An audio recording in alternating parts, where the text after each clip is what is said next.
नमस्कार, मैं हूं दिबांजलि मोइत्रा। अगर आपको याद हो तो यूरोपियन देशों को अमेरिका से भारत के विदेश मंत्री ने करारा जवाब दिया था और एक पत्रकार को लताड़ते हुए कहा था कि आपको नॉलेज नहीं है। अगर हम रूस से सस्ता जितना तेल ले रहे हैं उससे कहीं अधिक एक दिन में यूरोपियन देश खत्म कर देते हैं। इस जवाब को सुनकर दुनिया सन्न रह गई। इसके साथ ही साथ जयशंकर ने आईना दिखाते हुए कहा कि हमारा तेल सस्ता सबको दिख रहा है, लेकिन क्या यूरोप के कई बड़े देश रूस से तेल ले रहे हैं? उनकी आलोचना हो रही। जानकारों की माने तो यूरोपियन देश और अमेरिका अपने फायदे के लिए कुछ भी करे तो सही, लेकिन अगर कोई दूसरा देश कुछ फायदा ले तो उनके पेट में दर्द हो जाता है। लेकिन भारत 2014 का भारत नहीं है और अब भारत खुलकर अपनी मर्जी और गलत सही का निर्णय लेता है। उसी का नतीजा है कि अब नजरिया बदला है और अब तो कई देश खुलकर सस्ते तेल को लेकर समर्थन कर रहे हैं। उसी कड़ी में पिछले हफ्ते जयशंकर ने एक बार फिर यूरोपियन देशों को हड़काते हुए कहा कि यूरोप की समस्या दुनिया की समस्या नहीं, सबकी समस्या अपनी अपनी है और सबको अपनी अपनी समस्या देखनी चाहिए।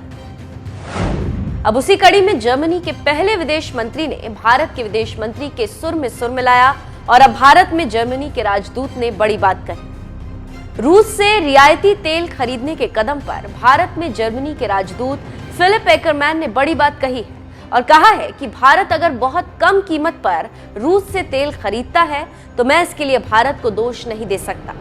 भारत के पास कुशल और अच्छी कूटनीति है और यूक्रेन में चल रहे युद्ध का समाधान निकाल सकता है।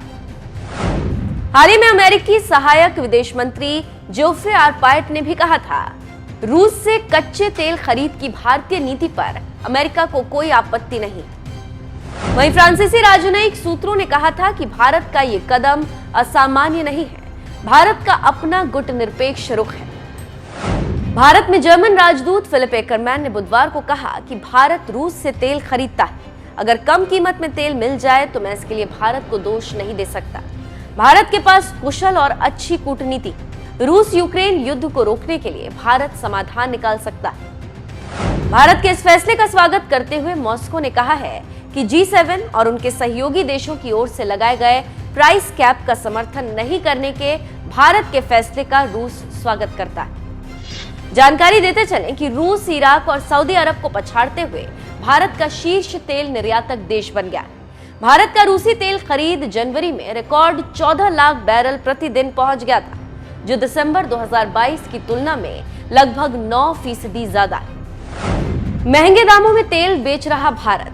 भारतीय तेल रिफाइन कंपनियां जो महंगे लॉजिस्टिक के कारण शायद ही कभी रूसी तेल खरीदते थे, वही कंपनियां रूस यूक्रेन युद्ध के बाद रूस के प्रमुख तेल खरीदार के रूप में उभरे।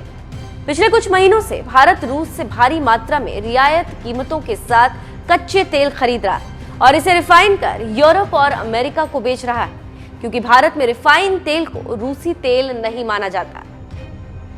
तो आप समझ सकते हैं कि क्यों अमेरिका को परेशानी हो रही है, जबकि अमेरिका का काला इतिहास है जिसने अपने फायदे के लिए इराक में क्या किया, मिस्र में क्या कर रहा है, सीरिया में क्या हो रहा है। ऐसे में धीरे धीरे ही सही भारत की बात दुनिया को समझ आ रही और अब दुनिया भारत का समर्थन करने लगी।